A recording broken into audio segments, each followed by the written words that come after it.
to Stay All Things Montessori. I hope everyone's doing well and staying safe and warm in January 2021. We're still here.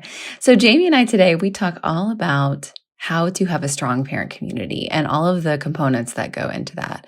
So we really talk about our own experiences and, our own thoughts on what it takes to create a strong and really essential parent community. Enjoy. This episode is brought to you by Patreon.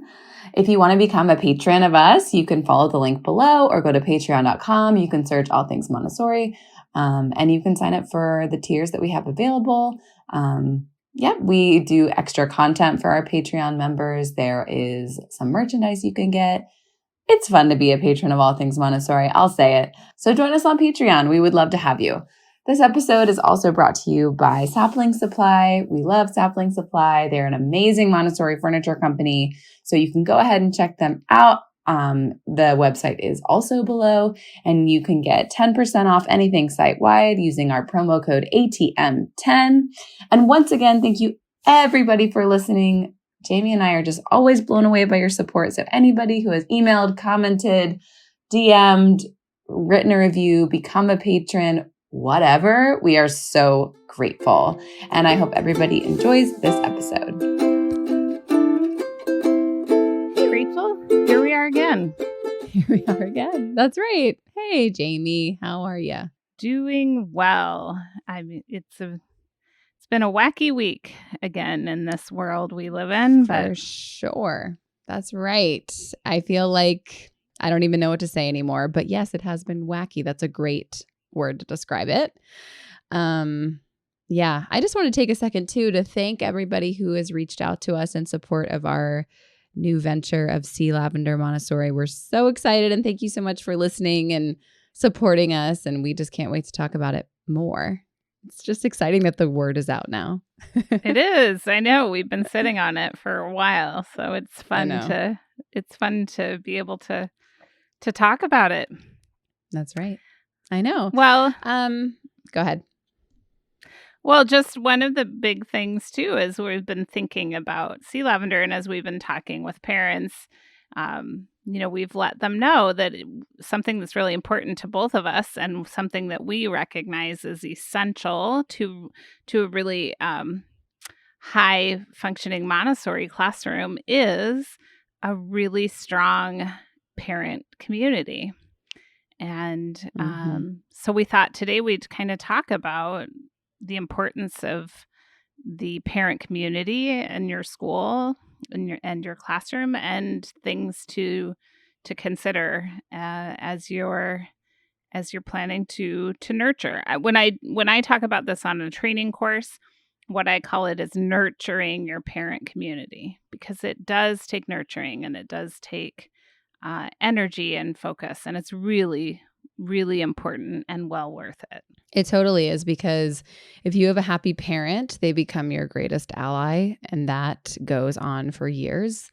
That can even go on after their kid is not in your class anymore. If you build those relationships and, strong sense of trust, it's worth everything. And I mean, I'm the first one to definitely say, it is exhausting, because it's like you have another classroom, because it's another community, right? Right. But it is so important. And it's not just parent-teacher conferences.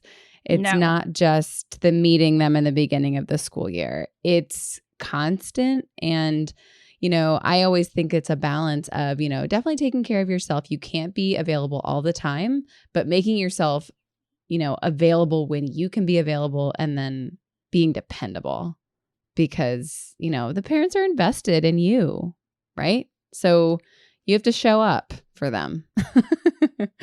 Yeah.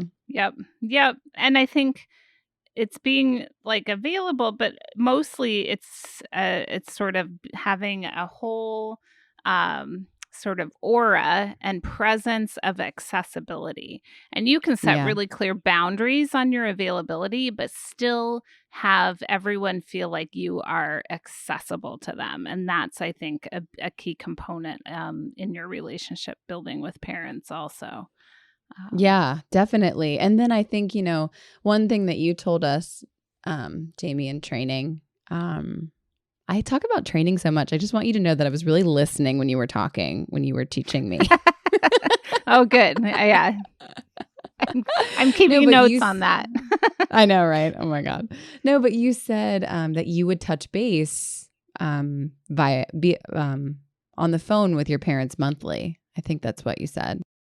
Well, I made sure that I had an interaction with parents at least once a month, whether it Yes. was in person or if I had to give a call, I'd give a call, if I Yes. didn't manage to. So I recommend that teachers like keep a list of parents so you can just Mm-hmm. like check it off every month when you've had an interaction. And of course, there are some that you see almost daily, the ones that Yes. maybe have a real flexible work schedule or aren't working full time and can linger at arrival and linger at dismissal. And so you have a lot more daily, sort of interactions, but there are some parents you don't see very often. And so I really tried to make sure that I was reaching out and having an interaction with each parent every month.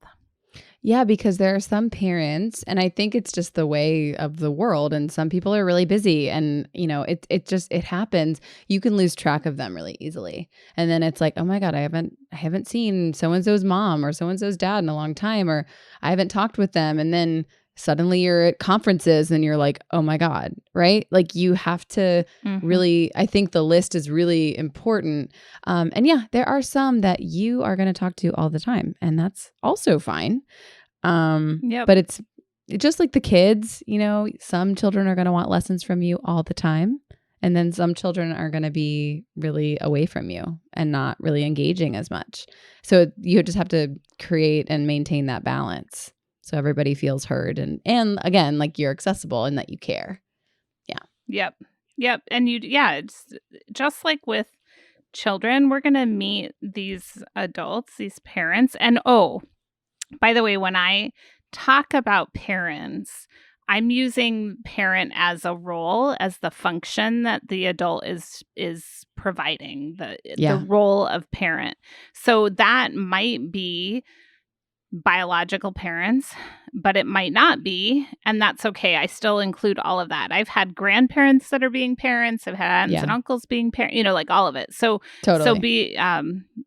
be sure to just understand when that's my approach to that word parent is that it's the role you're playing. If you're the primary caregiver, the one who's there the majority of the time, like that, you're the parent, Yeah. whatever other title or you have in the child's life. So anyway, now I've gotten myself off track. But No, but that was important to say. right. Yeah. We have families come in all sorts of varieties, and that's okay. And there's always somebody functioning as the parent for Yes. the children. Um, yeah. So we want to be sure that we're meeting parents where they are, just like we meet children where they are. So parents are going to have, like all sorts of different experiences with schools that are going to impact the way they feel about your school or your classroom. They're Hmm. going to have varying levels of knowledge of Montessori, which will affect how they interact in your classroom. And then they have all sorts of other, like the rest of their life that influences them that you don't know about that can impact. So, um, we just meet them where they are, where they show us that they are. We don't have to, whether they know tons about Montessori or very little, whether, whatever. We want to meet them where they are and support them. Yeah, absolutely. Because you want the classroom and the school and you to feel inviting and not like, oh, well, you don't know what Montessori is, and I don't have time to tell you. Not that anybody would do that, but it's just Yeah. that welcoming. I can't wait to talk to you about this. Like, why don't you come in and observe, or why don't you come in for this in the classroom? I mean, I had parents in my classroom all the time. And I Yep. found that was partially because, well, it's for two things. That's just what I wanted to do. And also, I was growing a program. So I was like involved with these parents on like another level because I just depended on it because they were going to be the success of the program. But even if it wasn't like that, I think I still would have been doing the same thing, because having them in there, and it wasn't like they were in there every day. That's not what I'm saying. I just had events where, it would either be a parent education event, or they would be in the classroom observing, or one of them had a special skill. Like I had a mom who was an amazing knitter, and she just came in a couple times a week and knit with the children for a month or something. I don't know. You can think of a million different things. Everybody's got something to share, Yep. Yep. And I think we want, we have to recognize that the children who come to us are not, they don't exist just in isolation. They Right. bring with them the whole culture of their family and their neighborhood and everything else, and that they're not separate. That, their families are a huge, important part of who they are and how they think and function and everything. So we want to be sure that we're really aware of everything beyond just this. They're not just this, isolated child coming into us. They have all these other connections, and our role as guides. I mean, all you listeners probably know this, but our job as guides in a Montessori environment is to be partners with parents. This is a collaboration to help these children in their self-construction, because we get them for a few hours every day, and then their parents get them for the rest of the time. So this is a collaborative effort to best support these children in their development. And so we have to really approach parents with that sense of collaboration.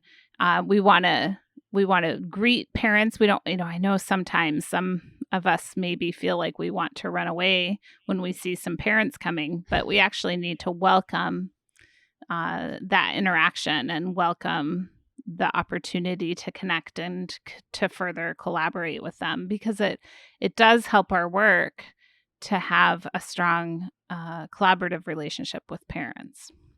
Yeah, I love how you talk about, being partners, because, if we go about it a different way, I think it can, similarly to the children, turn into a power struggle of a competition of who knows best, or what have you. I don't know.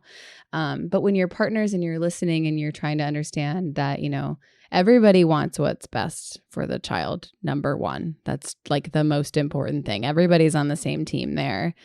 And, leaning into those tough conversations, they can be really hard. And knowing like when you're ready to have those tough conversations, like probably not at a parent teacher conference, probably not at Carline, right? Probably not in an email, like none of those. But, building that relationship so you can have those conversations and it be received, and you work collaboratively. Exactly what you're saying, Jamie, like working together instead of, I am seeing this and then the parent, I mean, it's hard to hear things about your child. I don't have a child. I have a golden retriever. But when a vet tells me my golden retriever is being crazy, I take it offensively. So I have to assume it's the same. Yeah, it's hard to hear. I mean, if we're sharing concerns about children with the parents, of course we have to, because that's part of the way we work together collaboratively. But we want to, sort of approach it in a way that is really sensitive and caring, and this idea that, we can, here's my plan. Here's what I think we can do to work on this. And here's, what are you seeing at home, or what works at home, or how can we help each other? Like all of that. And, some parents need a lot more of that sort of nurturing and support. There's some parents that need a lot more support from the teachers. And there are some parents that need less. And I mean, adults are, just grown up children, right? I mean, it's no different than having a class of children, and some children need more support and some children need less. The same is true for parents. And so our job is to just give them what they need. And make sure that the ones that you are seeing less of, you just still want to make sure that you've got some open communication channels there, that you've got a warm relationship, because you don't want it to be that they're somehow avoiding something perhaps, or, you just want to still even, I know there's all sorts of reasons that we don't see all the parents. I mean, work, lots of after school activities, things like that. I mean, of course, right now, a lot of you who are doing virtual learning are seeing a lot more of parents than you ever have before. I actually have been hearing. Yeah, that they're who like are showing up always on there. I know it's a which is totally a different whole ball different, game. yeah. It's really different now because I think, in a lot of ways, I think it's great because parents are getting an inside view on how their child learns. And I hope that a lot of parents are taking it that way. But I know it's also extremely hard to be a working professional and have your children at home. That just seems really Yes. hard. So it's just, And it doesn't matter what the age is. I Oh my can gosh. say, I mean, my kids are definitely old enough that they don't need a lot of supervision, but it still is hard because when you're the only social interaction, even Right. for your kiddos, it is just a hard time. We've talked about we've been talking about like individual relationships with parents, or really working to have that individual contact and that sort of, and parent teacher conferences. But you also mentioned, Rachel, and I did a lot of this too, other sort of opportunities for parents to get together as a group, like a parent information event. I did a lot of parent, whole, family social events with my class. We tended to do, depending on the year, because it kind of does depend on the commitment of the whole community, but we tended to do about one a month. Oh, that's so fun. Oftentimes like a potluck or a group picnic at a park, or we even crammed tons of people in some parents' houses they would choose to host. That's and nice. that is a really nice opportunity to get to know families outside of school. Yeah, I did a few of those things as well, outside of school. And there's something fun about being not on campus. It's a different vibe, right? Like it's a little bit more relaxed, and you can really make some fun connections that way. I think another thing that I did, and I know you did, just talking about getting everybody together and getting them to know you too. I brought my parents into the classroom too. Like my parent community met my parents. And I know that's not typical. I don't know. I did it. No, I did too. I brought my parents came quite a bit. And even back when I was teaching, my grandparents were still alive. So I had my grandparents in the classroom a few times as well. And it does. I love that. Well, and the nice thing too for the children is that and the families. I mean, my parents came to the school auction, all sorts of stuff. It humanizes you for the school community. You're not just this teacher, but you're someone who's got other people, in their lives and stuff. So it does sort of help place you just as much as it is nice to see sort of the children beyond the classroom. It can be nice for them to see that you've got something beyond. Yeah. And like when we're thinking about, events to get everybody together, the children I had at the time, they came up with this idea to have a parent lunch the first year. And I remember being exhausted and thinking like, oh my gosh, I don't know how that's going to happen. But they were so cute. They were 6 and 7 years old, and they, with my supervision, of course, and help, they planned this beautiful parent lunch, and then it became a tradition. And then the last year I was in that particular classroom, they asked me, they said, well, why don't your parents ever come? And I thought, oh, well, I never invited them. So we invited them to that too, which was so sweet. But yeah, they just came up with that idea, and it just turned into this beautiful, really rich tradition. And then, meeting in a park, going for a hike, I mean, some of my parent community, they were all friendly and friends with each other. So they would hang out and, man, it really creates, I don't know, it just creates a really fun community where everybody is kind of working together. I mean, there are definitely rifts and there can be drama, and I'm not saying it's like utopia, but having that close-knit parent community can be a really great thing for your school and for you as a teacher. Yeah, but it does require that the teacher really has to participate in that. Yes. That does mean like you have to look at the school calendar, and you have to see the whole school events and all of those other things, and you just really have to plan and get to as many of those as you can.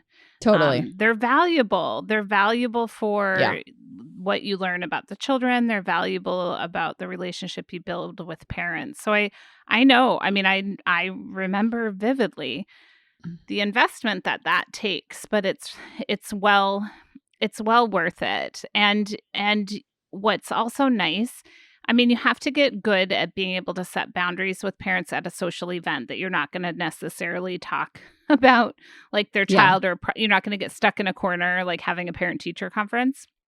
So you do have to get good at setting those kinds of boundaries. But on occasion, sometimes like you can hear something from a parent or maybe a passing comment that like clicks something into place for you that you had been like wondering about. You find out things, or you can maybe sort of dispel some concern before it hardly even surfaces because you're spending, this other time together in a group with some of the parents. So I do think that's valuable. And I think it goes a long way to helping parents see that you're accessible. I always really felt I wanted to handle problems before they festered and became really bad, and so I really wanted people to come to me right away. But not, you have to really appear approachable. And what I see sometimes is our desire to protect the children's space is so strong, which is understandable. Like we want the children to have a place where they can work. We don't want it to be about the adults. But sometimes that comes across to parents as like, I don't want you here. You don't belong here. Don't linger at dismissal. Don't come, like all of that, which again, I understand why schools kind of put some of those policies in place. Cause of course, we want children to be able to do their work, but that's a delicate line between that and having parents feel like they aren't welcome. Yes. Oh my gosh. Totally. Well, and that's just really dangerous because of course the parents should always be welcome. Right. And we just have to be prepared to guide and support them so that they can navigate the classroom or our culture in the way that's appropriate. We don't want them to get in the way of children or get, whatever. But also you can help parents understand that. But so it's just something to keep in mind. I always tell the parents, like, at arrival and dismissal is a really bad time to catch me because too many things are going on. Right. But that's also a time when they're there.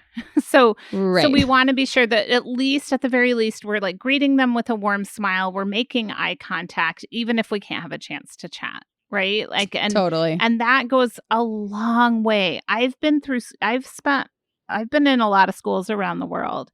And I can tell you that in some schools I have been in, I barely get greeted with any eye contact by anyone in the front office when I check in, by anyone as I walk in the hallway. And I feel like I don't belong in that school. I mean, and I don't belong, right? I'm visiting, but still I feel like it makes me uncomfortable. But then there are some schools where I get greeted warmly right away when I come in. Every person I pass in the hallway says hi, maybe even stops to introduce themselves. That's a whole different kind of feeling. So, really think about the culture that your school is trying to cultivate, because it does make a difference. It does, and it can have a whole sort of impact on a person's attitude. Oh, totally. And I mean, a lot of people are first impressions people too. And that's, I totally know what you mean about the greeting and the feeling welcome in a space. I mean, you can feel the energy. And if you don't feel welcome, I mean, it really can turn you off to it. And a parent, Jamie, you're a Montessori practitioner, and I know you felt off about that, but a parent who knows nothing about Montessori is going to be like just really probably taken aback, because not only are they not feeling welcome, but then they don't know the method. They don't know what Montessori is. They don't know what's going on, right? They might have done like 2 seconds of a Google search or something. The fact of the matter is, you're probably not going to have a classroom full of parents that all went to Montessori school or are Montessori trained, right? Like that would be great. But, it's really, and it's kind of an amazing learning experience for you as the guide, but then for them also, because they get really into it. I mean, some are like, okay, whatever, you're doing great for my child. That's fantastic. But some really get into it. And it's just a great opportunity. For those parent education events that you have, to them just coming and observing in the classroom, making it a positive experience. Because fact of the matter, happy parents are going to create a school that continues running, So, Yep. Well, and not only that, like what I found after years of really working hard to cultivate a strong parent community was that after a while, I didn't have to work as hard at it, because the parents that had been there for a while really contributed to the maintenance, and even formed like a, welcome new children, new families committee and all these things. But also, whenever there started to be like parking lot complaining amongst a group of parents, because we'd worked so hard to build a very strong parent community, that would get like shut down by the parents, like other parents. Other parents would say, nice. "Oh, that does not sound like Jamie. That doesn't sound like, that's not our experience. I think you should go talk to her," or whatever. Like it wouldn't get worse and worse and worse. They started to really manage some of that. And that's huge also, because we all know the times when something happens and then parents gather and chat about it or text each other about it and complain, and then it grows and snowballs into an even larger problem. And that's where, when you've really built a culture, that some of that can get kind of managed by other parents, or at least supported and then directed to you. And that's really, really valuable. Absolutely. You have your little allies out there going to bat for you. It's great, Yeah. And for the whole community, this isn't the kind of community we have. And that's really huge too. And I think, and then that other thing that you talked about, like the whole culture of your school and how parents feel when they're there, but also keeping in mind, I think you kind of touched on this, Rachel, the idea that every interaction you have with a parent is an opportunity to help them learn something more. And you don't have to be super didactic about it, but you might be able to like raise their awareness about something about their child, or, just some tiny little one sentence thing can have a profound impact for parents. So really, really welcome those opportunities. Plus, the parents are really interesting people oftentimes. Yes. I've learned so much from my parent community, and they've been great resources for us. And I did my best to have parents in the classroom as much as they wanted to be, doing a variety of things, whether it's like cutting paper or, stocking shelves, or helping with knitting, or, I had one parent who worked a lot, and she, would bring cookies in for decorations on Valentine's and so fun. Halloween, and of course I made them take them home before they ate them and stuff, because we kind of had a low sugar policy at school. But even with that, like, this was something that the parent could do, and I wanted to welcome that. So I think there's all sorts of ways to really nurture nurture those relationships. And it's valuable for the classroom community. It's valuable for the whole school community. And honestly, I've benefited greatly from the relationships I built with parents over the years. Because especially when you have parents for 3 or 6 years, I had a lot of parents for 6 years. You develop a good relationship with them, and that's also really, really, it's just enriching, right? I mean, I'm not saying it's great. you're not becoming pals with them, but but you are developing a strong sort of professional relationship that's valuable. So Totally. They're amazing relationships and they're definitely beneficial on both sides. And just to touch briefly upon what you were saying about having parents in the classroom for a myriad of reasons, I mean, it would take, I mean, I would always be asking and encouraging parents to come in, talking, but if someone just had a suggestion and it seemed fine, I was like, "Yep, sure, let's do it." And it always really worked out and was really nice.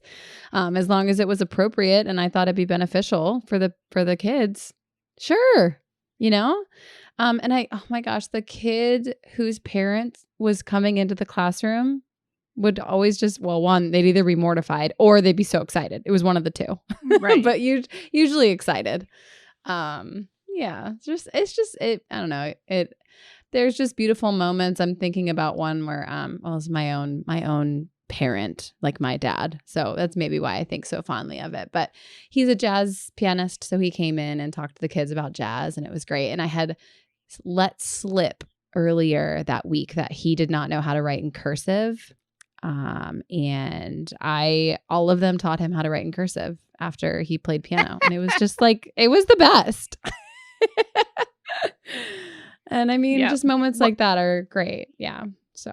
Well, and it's really powerful for parents oftentimes. I mean, we have to remember that for a lot of parents, their own educational experiences have not been good ones. We don't know the baggage that they carry from their own experience. And it's, a wide variety of things, right? That they could have never, felt appreciated or smart enough or not, too smart or all, any number of things. We don't know what it is. But so oftentimes what can happen for Montessori parents, especially those that didn't have a Montessori experience for themselves, is that the experience in a Montessori environment, helps them actually to heal a little bit from their own issues, and when they can see something different, right? So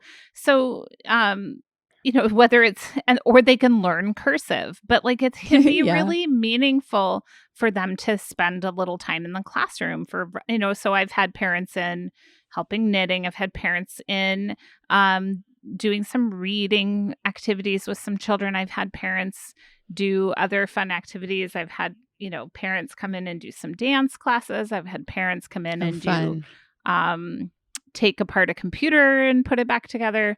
Any number of things. But what I heard consistently from parents was just like the things that they saw that made them so glad they'd chosen Montessori, and not, you see it differently when you're like, you can see it when you do a formal observation, but when you're kind of doing your own thing and the class settles even more into their work, you see it even more. And what they loved was the group work and the way that children could work together, all different ages, solve their problems. That was far and above the most often commented thing I got about the environment. But also like the discipline that they saw in the children, the joy in the learning, all of that. And so getting parents in on, making sure that they do feel like they're allowed in for more than an observation and those sorts of things, that's important and can be really good for your program as a whole and for each family and everything. So don't be afraid of parents. Yeah. Oh my gosh, don't be, because I mean, I say that, but I definitely was at first. But again, as I said earlier, just lean into start with a conversation, just saying hi, and then, work on that. Work on just that communication, feeling confident, because you know what you're doing in the classroom. And they know that because they are sending their child to you. So you're on the same team. So yeah, they're just people, you know, and they really Yeah. can just really become just wonderful additions to the school community. And it's just so worth the effort, you know. Yep. But it does take effort. So really think Yeah. through what you can Yeah. give and how you can give. But